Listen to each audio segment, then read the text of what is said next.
writers had a great idea, which was basically to throw 13 people out of an airplane and have Jarvis tell Tony he can only carry 4. So how in the world, as they're plummeting to their death, is Iron Man going to be able to save them? And Tony begins to fly down and grab onto people and tells those people to grab onto the next person. And suddenly, with this great show of teamwork, you have 13 people all latched onto each other with Iron Man blowing his repulsors to stop their fall. Something as complicated as you can imagine of people falling out of Air Force One and Iron Man ultimately saving them. How do you achieve it?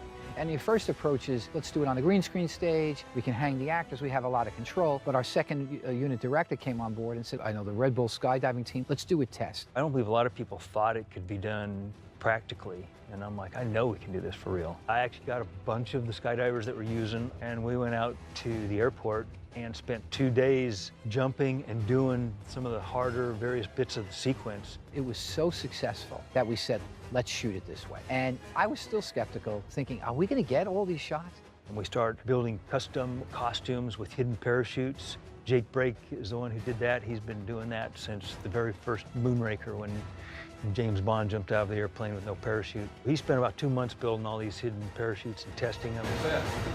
8 days to shoot it. We ended up making 62 airplane loads, over 600 parachute jumps, 480 some hidden parachute jumps, which is by far bigger than any kind of a sequence like that's ever been done before.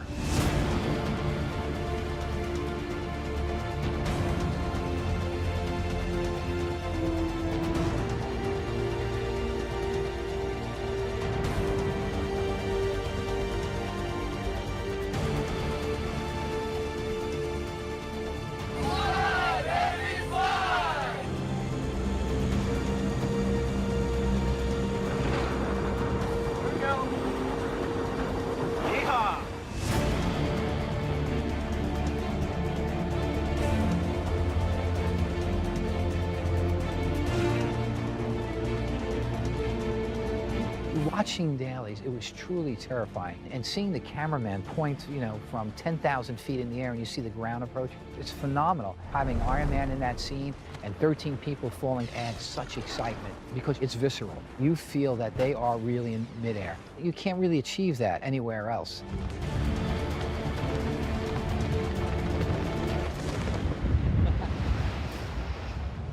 Pretty proud of pulling it off. Not to mention that at the end, we continually swung them back and forth over Cape Fear River. That was the very last part of the sequence where I think they were about 80 or 90 feet up in the air. We started them zipping down, and as they come down over the water, then one after the other, we start releasing them from their zip lines. That was mostly the brainchild of Jim Churchman. We didn't want to do the CGs. We want real people, real water, real sky. We want, real speed. It just makes it that much more epic. This is a 165-ton crane stretched out about 160 feet in the air. We have another 90-ton crane that's stretched out to about 75 feet. And we basically have a 15 zip line rig set up that's motivated by a vehicle. We run them up to 30 miles an hour, get the shots we need, and ultimately drop them in the water. It was a big deal. Came off amazingly flawless. Ready and action!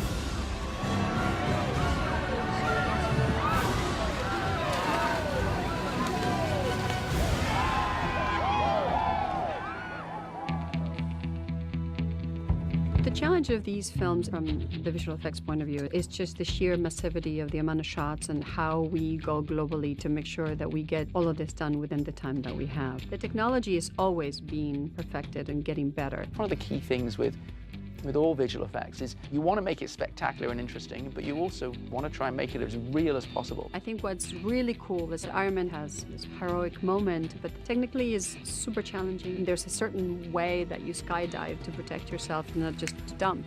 So we needed to feel like we were just, these bodies are dumping and they don't know what to do. You needed to make Iron Man look like he's in control and that he's diving, he's propelling himself from one person to another. And that is a very tricky thing to do because ultimately you're shooting it as you're skydiving. So you're shooting it as the plane is a vertical drop. And you try and get some moments where you've got some horizontal play in there. In the story, we're jumping from a 25, 30,000 foot altitude and you're falling all the way down to ground level, sea level. One of the problems, obviously, when you're jumping out of a small plane and you're doing these stunts is that you're shooting from anywhere from 10,000 feet down to 4,000 feet when the parachute's open. Pretty much every environment that you see has been created in CG. So we actually pick a look that we like, and then the company that did this digital domain, they went on and created this beautiful map paintings with the proper terrain at the different heights. We get high satellite images that we use as our reference, and then we move geometry around and move the coastline and animate waves, and then put in clouds and have clouds whipping past camera to imply that we're falling. In every shot, the skydivers are real. Some of the shots we did have to go with digidoubles for a few things, but the energy that you get from that shot, I don't know that you could have gotten any other way.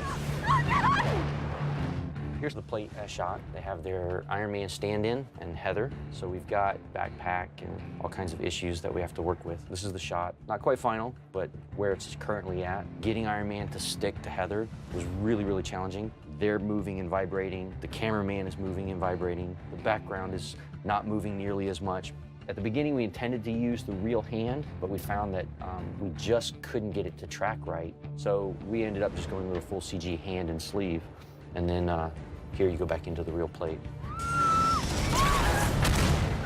From a compositing point of view, probably one of our most challenging sequences. In this case, the altitude in this particular shot is dramatically different. Obviously, adding in the Air Force One, the damage, all the effects work, and then making it look like Florida, and adding the cloud layers, and then adding, levels of atmosphere, and also to make the background look more interesting, we changed the focal length of the shot, which then, in order to make look correct, we then changed the trajectory of the falling divers. There are bits here and bits there that you collage them together, and sometimes we have 10 layers of that, and sometimes we have 2 layers of the real photography that we composite with the rest of the environment. It's been an incredible sequence to work on, but it's based on reality, which is the key thing. Hundreds of artists work on it. It's a frame-by-frame job. It's just handwork. It's just artistry, and it's great to see it. These stunt people are phenomenal, and they were able to perform panic and fear in a way that if we would have had all the time in the world, we probably would have been able to do with CG humans, but we were able to get it with them, and it was great. That aerial sequence was a huge passion of mine. I really wanted it to come off perfectly without a flaw. That's one of the best experiences of my career. Everyone was on board. There was a lot of excitement and enthusiasm, and I think that's what led to the success of this. It's truly wonderful to watch. It's always a great prospect in movies to throw in what is surely an impossible task in front of a hero, where it looks like there's absolutely no way that the hero can get out of it, and then watch them proceed to figure it out. That's one of my favorite moments in the film. This was by far the biggest practical stunt scene we've ever done in any of our films. Bigger than anything in the previous Iron Man films, or bigger than anything in Avengers. And the fact that it's cut together so well is pretty exciting.